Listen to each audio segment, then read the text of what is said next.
नमस्कार, स्वागत है आपका साथी संदेश लाइव में। आज हम एक ऐसे खेल के बारे में बात करने जा रहे हैं जो खेल लोगों ने उसका नाम तो सुना है, लेकिन इस नाम से, इस खेल से थोड़ा कतराते हैं, क्योंकि इसमें शारीरिक क्षमता होना बहुत जरूरी है और छोटी-मोटी चोटें अक्सर लगते रहती हैं। लेकिन ये गेम काफी इंटरेस्टिंग है और अंतर्राष्ट्रीय स्तर का गेम है। इस गेम का नाम है जूडो। जी हाँ, जूडो खेल। इस खेल का एशिया कप 2025 उज़्बेकिस्तान में चल रहा है और हमारे साथ मौजूद है। हम इस खेल के बारे में थोड़ा बात करेंगे और जो प्रतियोगिता चल रही है उसके बारे में थोड़ा बात करेंगे। हमारे साथ छत्तीसगढ़ प्रदेश जूडो संघ के सचिव शंभू सोनी जी हैं। शंभू जी, आपका स्वागत है। सर धन्यवाद। शंभू जी, सबसे पहले आपको जानना चाहेंगे, एक छोटा सा इंट्रो आप बताइए। जूडो क्या गेम है, कितनी इसमें संभावनाएं हैं, कितना खतरा? जूडो में खतरा नाम की कोई चीज नहीं है। जूडो जो एक ऐसा खेल है जिसमें सभी खिलाड़ियों के लिए संभावनाएं बहुत हैं। मेहनत करना पड़ता है। मेहनत के साथ साथ इसमें शारीरिक क्षमता, मानसिक क्षमता, ये सभी चीजों का जो है बच्चों का विकास होता है। छोटे बच्चों के लिए, हमारी बेटियों के लिए ये बहुत जरूरी खेल है। इससे उसमें आत्मरक्षा की भावना का विकास भी होता है। उसके अंदर कॉन्फिडेंस डेवलप होता है कि वो किसी भी विपरीत परिस्थिति में अपना खुद का जो है रक्षा कर सकती है। इस भावना का जो है उसका विकास होना ही जो इस खेल के महत्वपूर्ण जो है खेल जीवन में उसको दर्शाता है। साथ ही साथ यह तो आत्मरक्षा और शारीरिक मानसिक क्षमता के साथ में अंतरराष्ट्रीय स्तर पे ए कैटेगरी का ओलंपिक एसोसिएशन में गेम होने की वजह से इसमें बच्चों के भविष्य के लिए भी बहुत सारी संभावनाएं हैं। मतलब सर, ये बोला जा सकता है कि आत्मरक्षा की दृष्टि से अगर देखा जाए तो जूडो से बेहतर कोई खेल नहीं। मैं ऐसा नहीं बोलना चाहूंगा। इसमें मार्शल आर्ट से रिलेटेड सारे खेल का जो है आत्मरक्षा के क्षेत्र में कहीं ना कहीं उसका उपयोग होता है। हम जूडो जूडो का तो उपयोग है, कोई अगर कराटे की प्रैक्टिस करता है तो वो भी अपने आत्मरक्षा के लिए कहीं ना कहीं जूडो की उस टेक्निक का उपयोग करता है, और जूडो के खिलाड़ी भी कराटे की कुछ टेक्निक का आत्मरक्षा के दृष्टिकोण से उसका उपयोग करता ही है। सर, अब बात करते हैं प्रतियोगिता की। उज्बेकिस्तान में एशिया कप 2025 का आयोजन हो रहा है। जी ये आयोजन कब से कब तक हो रहा है? और अगर बात हम छत्तीसगढ़ की करें तो छत्तीसगढ़ की टीम में कितने मेंबर्स गए हैं, ऑफिशियल्स कौन है, निर्णायक कौन है? जी अभी उज्बेकिस्तान के तस्किन शहर में 22 से 25 मई तक के एशिया कप का जो है आयोजन किया जा रहा है। यह आयोजन इंटरनेशनल जूडो फेडरेशन के तत्वाधान में उज्बेकिस्तान जूडो एसोसिएशन के द्वारा किया जा रहा है। इसमें पूरे विश्व से जो 531 खिलाड़ी भाग ले रहे हैं, और उज्बेकिस्तान में आयोजित इस प्रतियोगिता में हमारे देश की भी टीम पार्टिसिपेट कर रही है, जिसमें छत्तीसगढ़ की 2 बेटियां इस प्रतियोगिता में अपना पदार्पण करी है। यह प्रथम बार है अंतरराष्ट्रीय किसी प्रतियोगिता में छत्तीसगढ़ की कोई निर्णायक, खास करके महिला निर्णायक जो है प्रथम बार ही जो अपना भागीदारी सुनिश्चित कर रही है। यह छत्तीसगढ़ के लिए गौरव की बात है।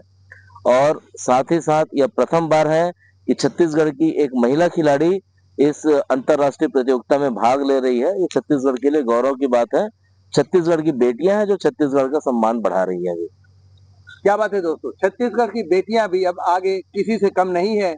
और इन 2 बेटियों की बात जो हो रही है, इन बेटियों के बारे में भी जानेंगे। जो बेटी प्रतियोगिता में हिस्सा ले रही है, प्रतियोगी बनी है, उनके बारे में थोड़ा बताएंगे। इस एशिया कप में छत्तीसगढ़ से -52 केजी वेट कैटेगरी में रंजीता कुरेटी हमारी छत्तीसगढ़ की खिलाड़ी जो है इस प्रतियोगिता में भाग ले रही है।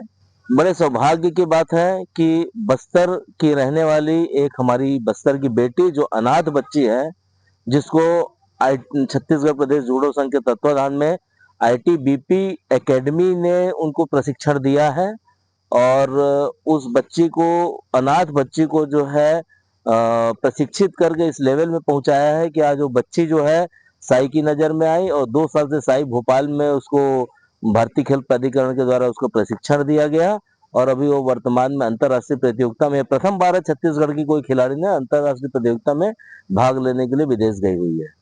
ये खिलाड़ी की बात हुई। निर्णायक, ऐसा हमने सुना है कि जो निर्णायक यहाँ से जो महिला गई हैं वो छत्तीसगढ़ की प्रथम महिला है जिन्होंने अंतरराष्ट्रीय निर्णायक की पदवी हासिल की है। क्या सच्चाई है इसमें और कैसे गई है वो बताएंगे? नहीं, ये बिल्कुल सत्य है कि हमारी निर्णायक, अंतर्राष्ट्रीय निर्णायक किरण शर्मा, वो बचपन से पहले जूडो की खिलाड़ी रही है। वो काफी प्रतिभावान खिलाड़ी रही है। हमारे पास जूडो की जब प्रैक्टिस करती थी तभी से हमने उसके प्रतिभा को पहचाना था, और वो खिलाड़ी के साथ बाद में प्रशिक्षक भी बनी और रेफरिंग के क्षेत्र में भी आई, निर्णायक के क्षेत्र में भी आई। और यह प्रथम अवसर है कि छत्तीसगढ़ की किसी महिला ने अंतर्राष्ट्रीय जूडो प्रतियोगिता में जो है निर्णायक का भूमिका निभा रही है, उसमें उसका चयन किया गया है। ये वाकई में छत्तीसगढ़ प्रदेश जूडो संघ के लिए भी और पूरे छत्तीसगढ़ के लिए सौभाग्य की बात है ये। छत्तीसगढ़ एक ऐसा प्रदेश जहां पर खिलाड़ी अगर नजर में आते हैं तो ऐसी कई संस्थाएं हैं जो उन्हें हाथों हाथ अपने साथ ले लेती हैं और उनके खेल को निखारती हैं। तो क्यों ना ऐसा प्रदेश आगे बढ़ेगा और ऐसे प्रदेश के खिलाड़ी क्यों ना आगे बढ़ेंगे। सर, अगर बात करें प्रतियोगिता की, क्या स्टैंडर्ड है प्रतियोगिता का? क्योंकि प्रतियोगिता शुरू है, हमारे दर्शक अभी अपने स्क्रीन पे देख पा रहे हैं, प्रतियोगिता की कुछ झलकियां देख पा रहे हैं। प्रतियोगिता के बारे में थोड़ा बताएंगे, किस तरह की प्रतियोगिता है, कितने दिवसीय है और क्या वेट कैटेगरी है, किस किस तरह के आर्ट्स हैं इसके? ये इंटरनेशनल जूडो फेडरेशन के तत्वाधान में जो नियम है उसके सारे जो वेट कैटेगरी है, यूथ कैटेगरी, यूथ कैटेगरी, जितने भी वेट कैटेगरी, सभी वेट कैटेगरी में उसके प्रतियोगिताओं का आयोजन हो रहा है। प्रतियोगिता का स्तर उच्च स्तरीय है। यह वर्ल्ड मतलब अंतर्राष्ट्रीय जूडो प्रतियोगिता है, तो उसके हिसाब से उसका स्टैंडर्ड है और हमारी जूडो की खिलाड़ी इसमें बहुत अच्छा परफॉर्मेंस दे रही है। इस बार हमको उम्मीद है कि वो अंतर्राष्ट्रीय प्रतियोगिता में जो है वो पदक प्राप्त करेगी। पिछले बार की अंतर्राष्ट्रीय प्रतियोगिता में वो 5वां स्थान हासिल करी थी। इस बार उम्मीद है कि प्रथम 3 में आएंगे। क्या बात है! ये उनके हौसलों की उड़ान है जो यहाँ बैठे उनके जो प्रबंधक है, जिन्होंने उन्हें तैयार करने में अपनी मेहनत झोंकी है, वो आश्वस्त हैं कि बेस्ट 3 में, पहले 3 में उनका चयन इस बार होना है, क्योंकि पिछली बार कुछ कमियों की वजह से, कुछ छोटी-सी चूक की वजह से 5वां स्थान प्राप्त किए थे अंतर्राष्ट्रीय स्तर पे। सर, टीम वापस कब आ रही है और कितने दिनों की वहाँ प्रतियोगिता है? वहाँ पे प्रतियोगिता 25 मई तक के है। 25 मई के बाद में टीमों का वहाँ से वापसी होगा। वहाँ से वो दिल्ली आएंगे, दिल्ली के बाद में फिर भिलाई वापस आ जाएंगे। जीतना और हारना एक अलग चीज है। जो टीम गई है, सिर्फ छत्तीसगढ़ की अगर हम बात करें, 2 बेटियां, उनके स्वागत की क्या तैयारी है? सर, अभी इस पे चर्चा चल रही है और इन बेटियों का जो है अभूतपूर्व स्वागत किया जाएगा। हम लोग इस पे, इसकी तैयारियों पे भी काम कर रहे हैं और बहुत ही धूमधाम से उसका स्वागत किया जाएगा। यह प्रथम अवसर है कि अंतर्राष्ट्रीय स्तर पे जो है हमारा जूडो का कोई खिलाड़ी, महिला हो या पुरुष, जो भागीदारी सुनिश्चित किया है।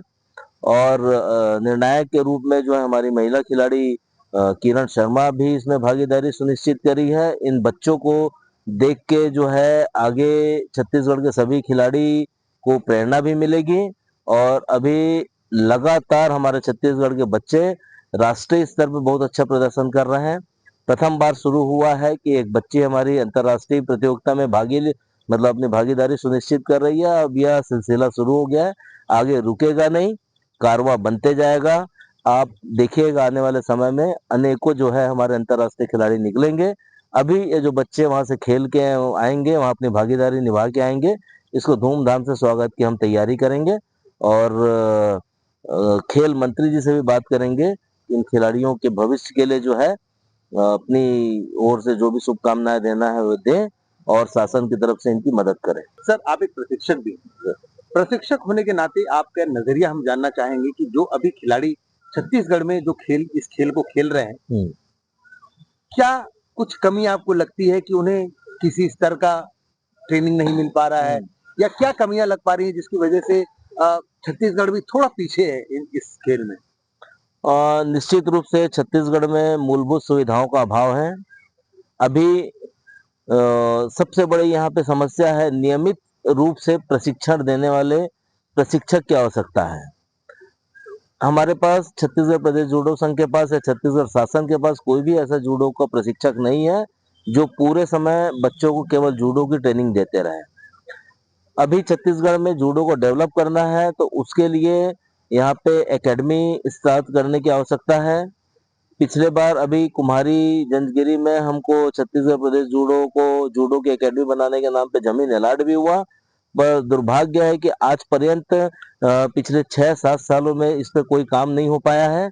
अभी तक के वह एकेडमी बन जाना था। नियमित प्रशिक्षक रहने से बच्चों को अच्छा डाइट, अच्छा प्रशिक्षण, अच्छी खेल सुविधाएं मिलेगी, तो ये खिलाड़ियों की जो संख्या जो अंतर्राष्ट्रीय स्तर पर प्रदर्शन कर रहे हैं, ये बहुत ज्यादा बढ़ेगी। और छत्तीसगढ़ में प्रतिभाओं की कोई कमी नहीं है। हमारे सुदूर क्षेत्र में बस्तर बस्तर कोंडागांव, बिलासपुर, रायपुर, भाटापारा, बलौदाबाजार, भिलाई, ये सब जगह के बच्चे लगातार अपना बहुत उत्कृष्ट प्रदर्शन कर रहे हैं, परंतु सुविधाओं के अभाव में वह अंतर्राष्ट्रीय प्रतियोगिता में जाने से चूक रहे हैं। चूंकि यह बच्ची रंजीता कुरेटी, इसको 2 साल पहले साई भोपाल में इसका चयन हो गया था, तो साई भोपाल में इसको प्रशिक्षण दिया गया। 2 साल की मेहनत है इस बच्ची का, इसके पीछे प्रशिक्षकों का लगातार निगरानी, इनका प्रशिक्षण देना है, उसी का परिणाम है कि बच्चे आज अंतर्राष्ट्रीय प्रतियोगिता में भाग ले रहे हैं। अगर ये सुविधाएं छत्तीसगढ़ में भी आ जाए तो ऐसे अंतर्राष्ट्रीय खेल में भाग लेने वाले खिलाड़ियों की संख्या बहुत ज्यादा होगी। खिलाड़ी है हेमवती नाग, यह खिलाड़ी भी आईटीबीपी एकेडमी के तत्वाधान में जो है कोंडागांव में प्रशिक्षण प्राप्त कर रही है। यह बच्ची बालिका बाल गृह में रहती है और इसे प्रधानमंत्री बाल वीरता पुरस्कार से सम्मानित किया गया। पुरस्कार बहुत ही छत्तीसगढ़ को गौरवान्वित कर रहा है। ऐसे बच्चे हैं जो लगातार जूडो खेल को बढ़ा रहे हैं, छत्तीसगढ़ का नाम रोशन कर रहे हैं। सर, आपका बहुत बहुत धन्यवाद। आपने अपना कीमती समय दिया और इतनी अच्छी जानकारी दी इस प्रतियोगिता के बारे में और छत्तीसगढ़ के उज्जवल भविष्य के लिए जो आप काम कर रहे हैं, हमारी भी शुभकामनाएं आपके साथ है कि जल्द से जल्द जो आपकी मांगे हैं वो पूरी हो और छत्तीसगढ़ जूडो के क्षेत्र में भी आगे तरक्की कर सके। सर बहुत बहुत धन्यवाद। ये थे हमारे साथ में छत्तीसगढ़ जूडो संघ के सचिव शंभू सोनी जी, जिन्होंने बताया कि कुछ कमियां हैं जिसकी वजह से छत्तीसगढ़ पूरी तरह से अपना 100% इस गेम को नहीं दे पा रहा है। अगर वो सारी चीजें उपलब्ध हो जाएं तो इस गेम में भी ऐसे खिलाड़ियों की कमी नहीं है जो अपना जौहर राष्ट्रीय और अंतर्राष्ट्रीय स्तर पर दिखाने से पीछे हटे। ऐसी और खबरों के लिए हमारे साथ बने रहिए और देखते रहिए साथी संदेश लाइव। मैं हूं संतोष शर्मा, दुर्ग भिलाई से।